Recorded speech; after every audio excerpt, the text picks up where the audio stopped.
Pierre arrive à Rome parce qu'il est déporté de force, comme Paul. Et il est crucifié à Rome.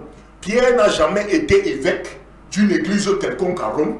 L'église catholique, qu'il nous pardonne, nous nous basons sur les faits. C'est un jugement scientifique, c'est un jugement de fait, a une fausse fondation.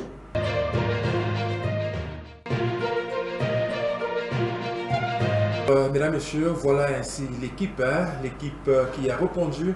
Présent ce jour, nous allons nous pencher sur cette première thématique qui nous impose de parler justement de cette bénédiction qu'a autorisé le pape. C'est à base de cet objet que vous allez définir ce que vous voyez.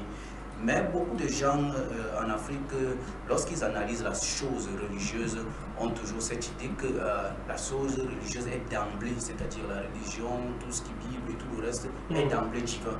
Ce qui fait que l'analyse n'est pas une analyse profonde. Oui, effectivement, ça veut dire qu'en quelque sorte, on pactise déjà avec le diable, si je peux parler de la sorte. Ça veut dire, nous, en Afrique, on a nos mœurs, on a nos coutumes, et je pense même que ce qui vient en train de se passer là, pour montrer à l'Africain que la religion n'est pas la chose, n'est pas forcément une chose divine, mais que la religion est une fabrication sociale, que nous aussi, il est temps qu'on pense à nous aussi fabriquer une religion qui va en quelque sorte intégrer nos mœurs, nos us et nos coutumes, et qu'on sorte de cette religion coloniale qui, au bout d'un temps, va finir par nous abrutir. L'Église catholique est une institution humaine, est une institution romaine. Ça, c'est une chose. Et elle a été instituée dès le IVe siècle, précisément en l'an 325, par l'empereur romain qu'on appelle Constantin, lors du premier concile de Nicée. Et Nicée ne se retrouve même pas à Rome. Nicée, lorsqu'on regarde aujourd'hui géographiquement, c'est une ville qui se retrouve en Turquie. La Turquie qui est un pays qui n'est même pas catholique. Et peut-être qu'il faudrait planter ce décor et qu'on sache. Le catholicisme n'a rien à voir avec la Bible. Nous allons également permettre à monsieur, justement, je vais commencer par vous, monsieur Cyril Le Molon, vous êtes communicateur. Quel est déjà le regard que vous faites sur cette actualité? En fait, j'ai remarqué que le Saint-Père est juste venu réaffirmer sa position depuis le départ. C'est-à-dire, il a une tendance à accompagner ou alors encourager l'homosexualité. C'est aberrant parce que lorsqu'on se réfère à la Bible, Lévitique 18, verset 22, tu ne coucheras point avec un homme comme on couche avec la femme. Avec une femme. C'est une abomination. Lorsqu'on est pape et qu'on est en même temps homme politique, ça devrait susciter des interrogations. Merci, monsieur Esteban. Déjà, mes compagnonnistes ont fait de très bien exposés, très bien sortis.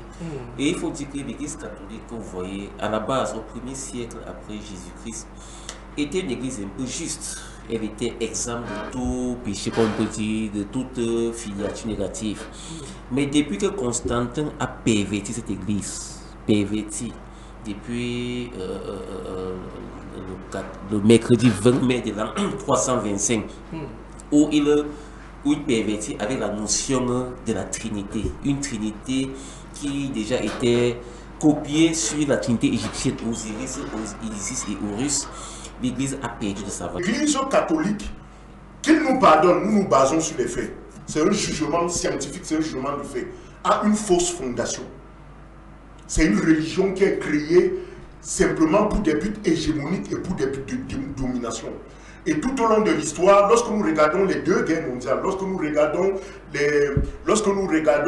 la mafia, lorsque nous regardons avec la loge P2, le Vatican est impliqué. Lorsque nous regardons la colonisation et l'esclavage, Nicolas V avec la bulle papale, il adoube cela.